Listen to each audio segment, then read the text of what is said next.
मया स्वामी मह्यम देवयेहि समर्पितं वंदनीयं सदा मह्यम सदा मह्यम सखे सप्तपदा भवो.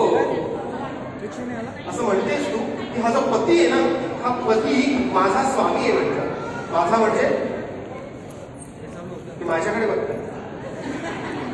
हा पती माझा स्वामी आहे आणि देवतांनी ह्याला माझ्यासाठी म्हणून समर्पित केलेला आहे आणि म्हणून हा पती मला काय वंदनीय आहे, आदरणीय आहे. नाहीतर केलं की हर्ष पाणी वगैरे जरा झालेल का? असं शक्यतो असं नसायला हवं. नक्कीच तुम्हाला तहान लागली आणि तुम्ही जर कधी कुठे गडबडीत असाल तर नक्कीच तुमची काळजी म्हणून ते करतील ना. अगदी मनाने केलं पाहिजे. कारण तुम्ही कोण आहात? आज स्वामी आहातच हो, पण सगळ्यांनी पूजा केली. नारायण आहात ना तुम्ही, हो की नाही? पण नारायणाचं कसं आचरण असतं आणि महालक्ष्मी नारायणांसाठी कशी राहते आपल्याला माहिती आहे. जर कधी शंकरांनी स्वतःच्या मुलाचं शिरच्छेद केला तर ती जी पार्वती आहे ती अगदी काली होऊन जाते, हो की नाही? पण नंतर शंकरच तिच्या पायाशी येऊन तिचा राग शांत करतात. या प्रकारचं नातं आपलं असतं पाहिजे. हा पती आहे आपल्यासाठी स्वामी म्हणून तेवढं यांचं हे असलं पाहिजे. आपल्याकडे आता हल्ली सगळे आधुनिक आहेत आणि असं केलं जातं की अनेक पूर्वीपासूनच आपल्या आई वडिलांच्या काळामध्ये सुद्धा अनेक लोक पती पत्नी एकमेकांना आलेजुले करायचे नाही. असं नाही, मी त्याला वाईट म्हणत नाही. आणि आताचे जे अनेक लोक आहेत त्यांची मुलं असतात ती सुद्धा वडिलांना ए बाबा ए पप्पा किंवा डायरेक्ट नावाने पण हाक मारतात, अशी सुद्धा आहे. त्यामध्ये तर्क असा दिला जातो की जर नावाने हाक मारलं तर अधिक प्रेम वाटतं किंवा अधिक जवळीक वाटते आणि त्याला अजिबात चुकीचं नाहीये. ते खरंच अगदी जर ज्या व्यक्तींना आपण नावाने हाक मारतो ना त्याच्यामध्ये अधिक जवळीकीची भावना आपल्या मनामध्ये निर्माण होते.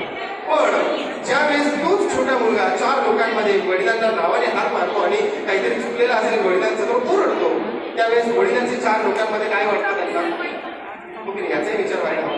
तीच पत्नी ज्यावेळेस 4 लोकांमध्ये आपल्याला असं काहीतरी ओरडते नाव घेऊन त्यावेळेस काय होतं. आणि म्हणून आपल्याकडे कधी मी बघितलंय की शिवाजी महाराजांना जिजाऊ ए शिवबा म्हटलंय. सिरियल मध्ये किंवा कोणत्या तरी पुस्तकं वाचा तुम्ही इतिहासामध्ये म्हणायचे. मुलांना सुद्धा आपल्याकडे आहोजाव घालण्याची परंपरा होती आणि आहोजाव घालणं म्हणजे व्यक्ती दूर लोटणं असं नाहीये. पत्नीला सुद्धा आपल्याकडे आहोजावच घातलं जायचं. जर तुम्हाला शक्य असेल तर जरूर करा, कारण चांगल्या गोष्टी या स्वीकार केल्या पाहिजे. ओके, मग ते कितीही जुनं असतं तरी आणि ज्या वाईट गोष्टी आहेत त्या कितीही आधुनिक असल्या ना त्यांना दूर केलं पाहिजे. कारण जर तुम्हाला प्रेम टिकवायचं असेल तर प्रेम नुसतं असं होत नाही. त्या प्रेम आदरयुक्त जेव्हा असेल तेव्हा त्या प्रेमाचं आयुष्य दीर्घ असतं.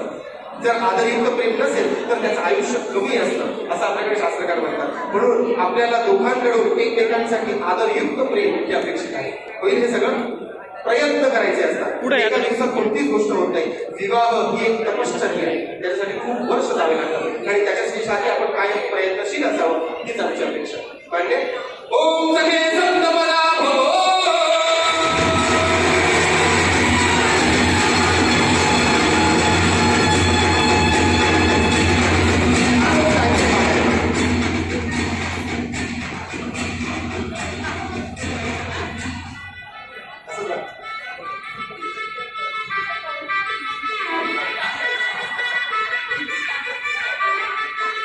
एक मिनिट